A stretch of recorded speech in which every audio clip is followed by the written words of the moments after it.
Bonjour les amis, j'espère que vous allez bien. Merci de me rejoindre encore une fois dans cette nouvelle vidéo de génétique. Et donc, comme vous avez lu dans le titre de la vidéo, aujourd'hui on va entamer un examen de génétique des diploïdes.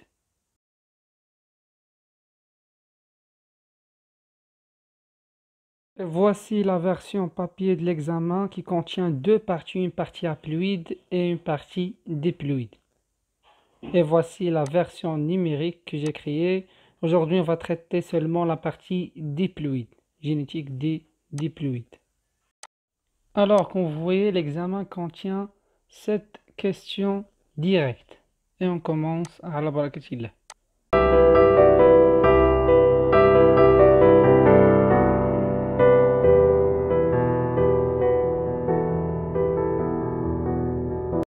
La question numéro 1.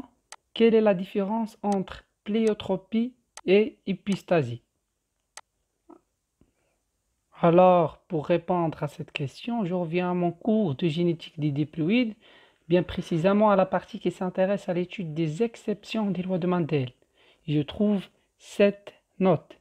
L'épistasie est comme définition lorsque plusieurs gènes contrôlent un seul caractère, gène autosomo et indépendante. Et la pléiotropie, lorsqu'un seul gène contrôle plusieurs caractères. Alors, comme vous voyez, il y a généralement 6 cas d'épistasie. Je vais faire une vidéo spéciale pour l'épistasie. Donc, vous notez premièrement, comme réponse de la première question, épistasie, deux points, plusieurs gènes contrôlent un seul caractère, et la pléiotropie, un seul gène contrôle plusieurs caractères. Ensuite, question numéro 2. Qu'est-ce qu'un gène hollandrique? Et donnez un exemple. Et voici un schéma explicatif qui va vous aider à comprendre qu'est-ce qu'un gène hollandrique. Alors ici, on a les deux types des chromosomes sexuels côte à côte, le X et Y, chromosome sexuel X, et le chromosome sexuel Y. Alors comme vous voyez, il existe une partie qu'on appelle homologue, c'est-à-dire une partie qui se représente identiquement sur les chromosomes sexuels Y et sur le chromosome sexuel X, et une partie, bien une zone spécifique à Y, qui se trouve uniquement chez le chromosome sexuel Y. C'est ce qu'on appelle la zone spécifique à Y. Et sur cette zone spécifique au chromosome sexuel Y, où se trouvent les gènes hollandriques. Et bien évidemment, il existe une zone spécifique au chromosome sexuel X. Donc, comme définition, on peut noter qu'un gène hollandrique est un gène porté uniquement par le chromosome sexuel Y et qui se transmet uniquement au sexe mâle. Donc, on trouve les gènes hollandriques seulement chez les mâles. L'exemple le plus connu des gènes hollandriques, c'est le gène responsable sur l'hypertrichose auriculaire, comme vous voyez dans les images. Cette hypertrichose auriculaire se caractérise par une forte quantité de poils sur la partie externe de l'oreille. Ceci se trouve uniquement chez les mâles et qui est dû par un gène hollandrique qui se trouve sur le chromosome sexuel Y. Et on passe à la question numéro 3. Énoncer la troisième loi de Mendel. Tout simplement, la troisième loi de Mendel, comme vous savez, elle est très connue. Il s'applique lorsqu'on a deux gènes indépendants. Et on note troisième loi de Mendel, 2 points, ségrégation indépendante de type 9-3-3-1. C'est-à-dire les proportions 9 sixièmes, 3 sixièmes, 3 sixièmes et 1 sixième.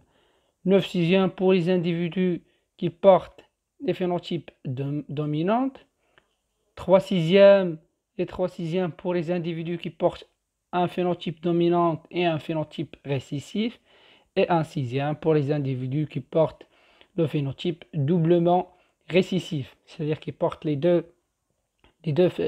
phénotypes récessifs. Donc celui-ci est l'énoncé de la troisième loi de Mendel. Et on passe à la quatrième question. Comment peut-on affirmer que deux gènes ou plus sont liés? Alors, pour repérer si deux gènes sont indépendants ou liés, il faut faire ce qu'on appelle un test cross. Le test cross, ou encore appelé le croisement test, ou encore appelé le croisement de contrôle. J'ai déjà expliqué le principe du test cross.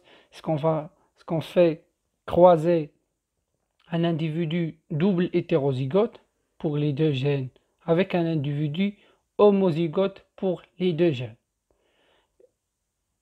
Et on constate les résultats. Si les résultats des phénotypes trouvés sont équiprobables, avec des proportions 1 quart, 1 quart, 1 quart, on conclut que les gènes sont indépendants. Si on trouve d'autres résultats différents, on conclut automatiquement que les gènes sont liés. Donc la réponse de cette question, c'est on va faire un test cross. Et si les résultats sont équiprobables, on conclut que les gènes sont liés, sont indépendants, pardon. Si les résultats sont différents, on conclut que les gènes sont liés. Ensuite, la cinquième question. Donnez les fréquences phénotypiques théoriques de la F2 dans le cas du croisement de deux individus de la F1 double hétérozygote dans les cas suivants. On donne deux couples d'allèles, grand A petit a et grand B petit b, autosomaux et indépendantes. Une notion très importante, létale à l'état homozygote dominante. Alors le premier cas, c'est le premier couple létal et le deuxième létal. Deuxièmement, le premier couple d'allèles codominant et le deuxième létal. Le premier couple troisième cas, le premier couple létal et le deuxième avec dominance récessivité. Alors dans le départ, je vais faire un schéma du problème. Alors ils nous ont dit qu'on a des F1 double hétérozygotes avec un génotype, avec deux couples d'allèles grand A petit a et grand B petit b. Donc ça c'est le génotype des hybrides de la F1. Ils ont dit qu'on fait un croisement des hybrides de F1 entre eux. C'est-à-dire on fait un croisement F1 fois F1. Comme ici. On trouve la F2. Alors nous, qu'est-ce qu'on cherche dans ce problème? On cherche les fréquences des phénotypes. Alors ils ont dit dans le problème qu'il y a trois cas. Le premier cas, c'est le premier couple d'allèles grand A est létal, et le deuxième couple d'allèles grand B est létal. Létal, c'est-à-dire que les individus qui portent ce génotype, ils vont mourir tout simplement.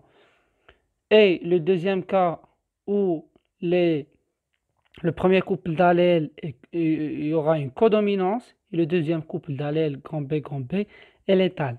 Troisième cas, le premier couple d'allèles grand A est létal, et le deuxième couple d'allèles avec une dominance, récessivité, grand B domine petit b, tout simplement. Alors nous, on cherche les fréquences des phénotypes qu'on obtient après ces croisements-là. Alors pour chercher les phénotypes, on fait tout simplement l'échiquier de gamètes. Et voici l'échiquier de gamètes. Alors ici, pour l'échiquier de gamètes, il y aura ici ces individus de la F1 fois F1, ils vont donner quatre types de gamètes. Ils vont donner grand A, grand B, ils vont donner aussi grand A, petit b, petit a, petit b, petit a, grand B, petit a, petit b. Ils vont donner grand A, grand B, grand A, petit b, petit a, petit b, petit a, petit b. La même chose. Et on fait tout simplement l'assemblage des différents types de gamètes et on trouve les résultats suivants. On prend en considération que le premier couple d'allèles grand A est létal et le deuxième couple d'allèles grand B est létal. Donc celui-ci va mourir, et celui-ci va mourir aussi. Donc il y aura 7 individus qui vont mourir. Ils portent ces phénotypes-là. Grand A vont mourir automatiquement, grand A vont mourir automatiquement, grand B vont mourir automatiquement. Ici la même chose, grand A vont mourir automatiquement, grand A vont mourir automatiquement, grand B vont mourir automatiquement. Il y aura ici le phénotype grand A, grand B.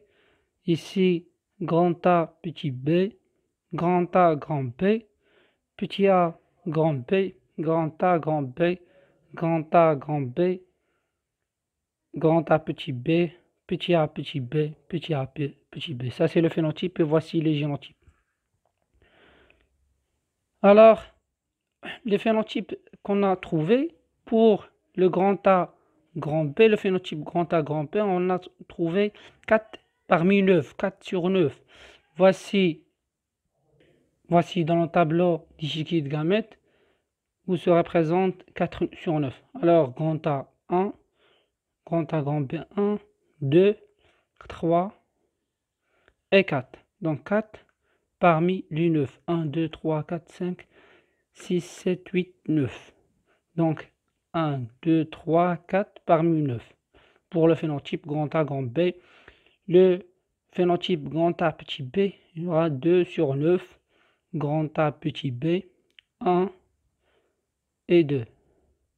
La même chose pour ce phénotype grand A, petit a, grand B, 1 et 2. Et le phénotype, les doublements recombinés, petit a, petit b, 1 sur 9. Alors, ça sont les résultats phénotypiques, bien les fréquences des phénotypes qu'on a trouvés pour le premier cas. Vous faites la même chose pour le deuxième cas ou troisième cas. Vous faites le même que ces échiquiers de gamètes. Ce qui va changer, c'est tout simplement ici dans le deuxième cas, il va y avoir ici une codominance pour le premier couple d'allèles et vous notez CA et C petit a. Et pour le deuxième couple d'allèles, il va y avoir une létalité. Donc moi je fais tout simplement le premier cas. C'est à vous de faire les deux autres cas. Deuxième cas et troisième cas, c'est tout simplement la même chose pour ce premier cas. Et on passe à la question numéro 6. Donnez les génotypes des enfants d'un couple dont la femme est atteinte du daltonisme et de l'hémophilie et son mari est atteinte du daltonisme. Alors avant de résoudre le problème, je vais faire une définition de qu'est-ce que c'est que le daltonisme et l'hémophilie. Alors le daltonisme est une anomalie de la vision affectant la perception des couleurs. Alors les patients qui sont atteints du daltonisme ont une difficulté ou bien n'arrivent pas à distinguer entre les différentes couleurs. La transmission du daltonisme est héréditaire, de type récessif et liée au sexe. Le gène porteur se trouve sur le chromosome sexuel X. L'hémophilie est une anomalie qui empêche le sang de coaguler. Il est porté par le gène ou bien par le chromosome sexuel X. Il est récessif. Alors dans le problème, nous avons dit une femme atteinte du daltonisme et de l'hémophilie, son mari atteint du daltonisme. Ça, c'est le phénotype. Le génotype de la femelle ici aura X petit d pour le daltonisme, puisqu'il est récessif, il est absolument double homozygote ici, XD. La même chose pour l'hémophilie, puisqu'il est récessif, il y aura XH. Et le mâle, il y aura tout simplement X petit d, puisqu'il est daltonien. Pour le mâle, il y aura XY. Mais il y aura tout simplement X petit d. Alors, pour le génotype des enfants, il faut faire absolument un échiquier des gamètes. Alors, l'échiquier des gamètes est le suivant. La femme va donner deux types de gamètes XDH et XDH. Le mâle va donner aussi deux types de gamètes XDY. Et voici le génotype. Tous les femelles de ce couple vont être daltoniennes avec un génotype XDH et XD. Et tous les garçons, bien tous les mâles de ce couple, vont être daltoniennes et atteintes de l'hémophilie, selon l'échiquier de gamètes suivante. Donc ça, c'est le génotype. Et celui-ci, c'est le phénotype. Et dernière question. Donnez le génotype du couple suivant. Femme daltonienne et son mari est atteint de l'hypertrichose. Et la dernière question, ici une femme atteinte du daltonien et son mari atteint de l'hypertrichose. Ça, c'est le phénotype. Ils ont dit dans l'exercice, donner le génotype. Alors, comme on a dit bien précédemment que le daltonisme est récessif est porté par le gène, par le chromosome sexuel X. Donc, il y aura X, petit d, X pour petit d, puisqu'il est récessif. Et pour le mâle hypertrichose, j'ai dit bien précédemment qu'il est porté sur le chromosome sexuel Y. Donc, il y aura XY. Et ça, c'est le génotype du couple. On arrive à la fin de cette vidéo. Merci pour votre attention. Si vous avez des questions, n'hésitez pas de les poser dans les commentaires. N'hésitez pas de poser aussi vos suggestions, vos remarques et même vos conseils. Et merci, à bientôt.